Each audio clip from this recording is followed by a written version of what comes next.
mambo ambayo yanamfanya mwanamke aweze kukosa period.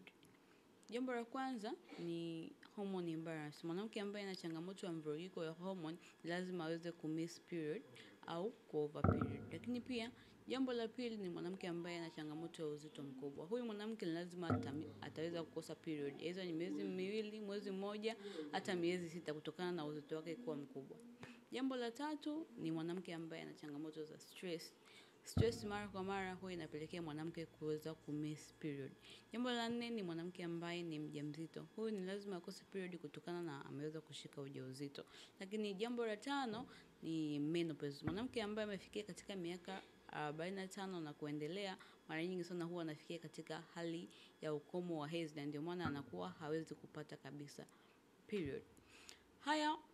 Hizi dalili mbili ambazo nimezielezea mwisho kusema kwamba ujauzito na menopause hii ni hali ya kawaida kwa mwanamke, lakini hizi dalili tatu ambazo nimezielezea hii inatokana na changamoto fulani ambazo zinapelekea mwanamke kutokuweza kupata period. Kwa hiyo kama ni wewe mwanamke ambaye una miaka 18 na kuendelea, ulishavunja ungo, unapata period kila mwezi, lakini baadhi ya miezi inakuwa ni changamoto kwako kupata period, kumbuka kwamba umeathirika na changamoto, lazima upate period kila mwezi.